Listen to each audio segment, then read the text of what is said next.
अभी मुझ में कहीं बाकी थोड़ी सी है जिंदगी,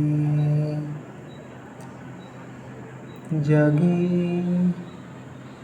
धड़कन नहीं, माना जिंदा हूँ मैं तो अभी।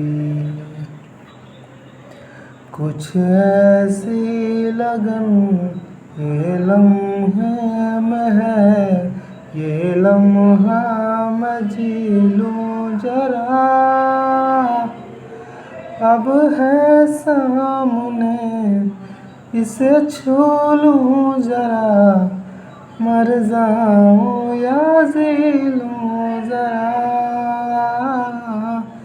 खुशियाँ चूम लूं या रो लूं जरा, मर जाऊं या जी लूं जरा। Okay, alright guys, this is just for refreshing my mind because I was just groaning this song for many times. Because this time I'm not feeling so well. So to make my mind think in a positive way, that's why I just sing this song. So now let's start with our today's session, and in this video I will talk about fire. So अभी मेरे को बहुत सारा चीज़ तो याद नहीं हो पाया है, so I will make this video through copying to my copy का तो थोड़ा बताऊँगा, लेकिन just simple way. What is fire? Fire is just a rapid chemical reaction of basically three elements: heat, fuel source and oxygen, and this will produce some light and heat, and this is simple definition of fire. So now let's talk about how many types of fire.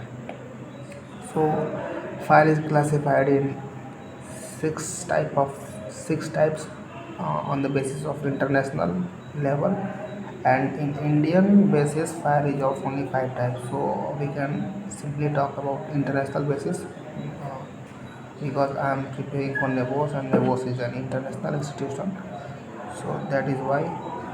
So there are 6 types of fire: class A, class B, class C, class D, class E and class F.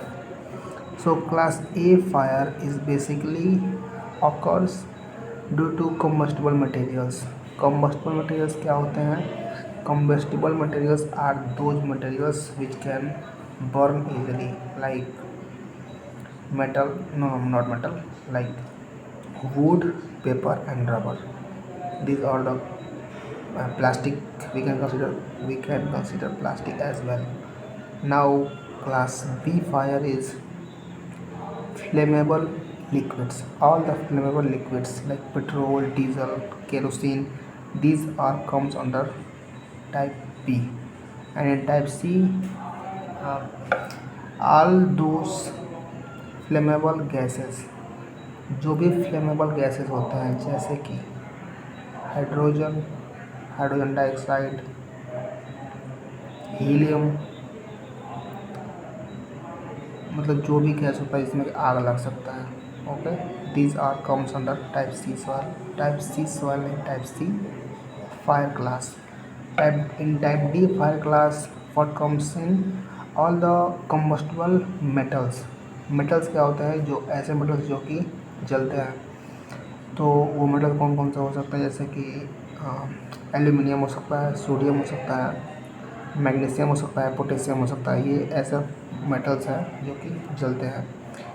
और type ई fire में क्या आता है? Type ई fire में क्या आता है भाई? टाइप ई फायर में मैं बोल रहा हूँ क्या यार? Okay, give me just a second. I think I am lacking some here.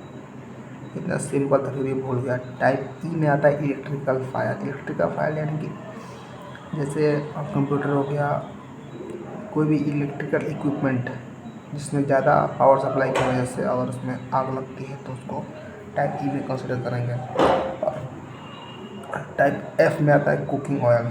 Cooking oil means जो भी ऑयल हम यूज करते हैं अपने किचन में अगर कभी आग लगती है किसी, जैसे जो खाना वाना बनाते हैं सब, वो देखते हो फॉर्चून के तेल में भी आग लगा देते हैं, तो उससे अगर आग लगता है तो वो टाइप एफ में कंसिडर किया जाएगा।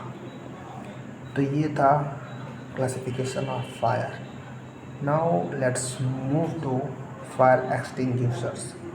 फायर एक्सटिंग्विशर्स क्या होते हैं? जो आग को बुझाने के लिए वेरी यूज़फुल होते हैं एंड ऑलवेज यूज़ किए जाते हैं। तो ये कितने टाइप्स के होते हैं? ये बेसिकली 5 टाइप्स के होते हैं। पहला होगा water type extinguisher, foam type extinguisher, wait chemical powder extinguisher, dry chemical powder extinguisher और CO2 टाइप एक्सटिंग्विशर। ये हो गया 5 टाइप के एक्सटिंग्विशर।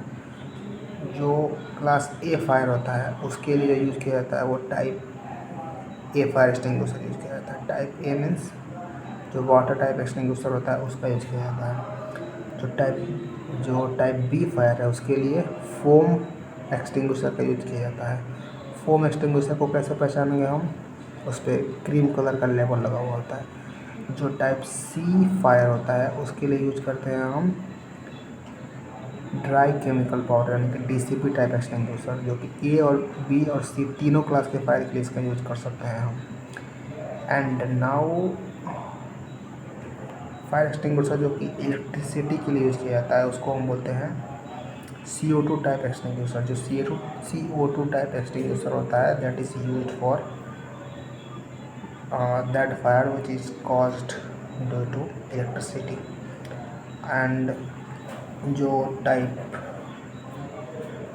कौन सा बचा है, जो वेट केमिकल पाउडर बचा है, wet chemical powder is also type of extinguisher और इसका यूज करते हैं हम तब when the fire occurs due to kitchen fire. जब किचन में अगर कोई फायर लग रहा है तो उससे जो भी आग निकल रही है उस आग को बुझाने के लिए हम वेट केमिकल पाउडर का यूज करेंगे। ठीक है, यहाँ तक सारा क्लियर है। अभी बच गया क्या? फायर एक्सटिंग्विशर का मेथड क्या होता है? फायर को बुझाने के 4 मेथड्स होते हैं बेसिकली। पहला मेथड होता है cooling, second method is smoothening and third method is cooling, smoothening, starvation नहीं, हाँ स्टारवेशन में होता है कूलिंग, स्मूथनिंग, स्टारवेशन और चेन ब्रेकिंग। ठीक है, कूलिंग में क्या होता है? In cooling we can simply remove the heat, क्योंकि जो फायर होता है फायर एक ट्रायंगल होता है। ये देखो ये होता है फायर ट्रायंगल। फायर ट्रायंगल में पहले आता है हीट, दूसरा आता है ऑक्सीजन और तीसरा आता है फ्यूल सोर्स। इन तीनों का जब रैपिड केमिकल रिएक्शन होता है तो फायर ऑकर होता है। And if we just break और if we just remove any of these 3 elements, so we can simply control fire. So in cooling method what we can do, we can just simply remove the heat source, and in 3 method अगर heat source ख़त्म हो जाएगा तो fire control हो सकता है।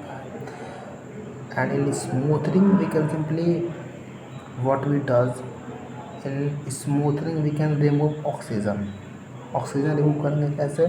by providing carbon dioxide, so we can remove oxygen and the fire will control.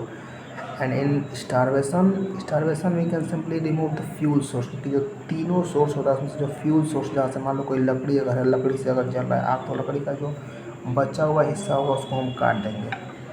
तो काटने से क्या होगा? फ्यूल सोर्स का कनेक्शन कट जाएगा और सभी जो फायर होगा वो कंट्रोल हो जाएगा। And the fourth method is chain breaking. somehow by anyhow if we are able to break that chain of fire, जो 3 टाइप्स है, जो फायर ट्रायंगल उसको किसी भी तरह से अगर हम ब्रेक कर पा रहे हैं तो वो भी एक मेथड हो जाएगा। और उसके लिए हम DCP टाइप एक्सटिंग्विशर का यूज कर सकते हैं उसके चेन को ब्रेक करने के लिए। ठीक है, तो ये था फायर के बारे में।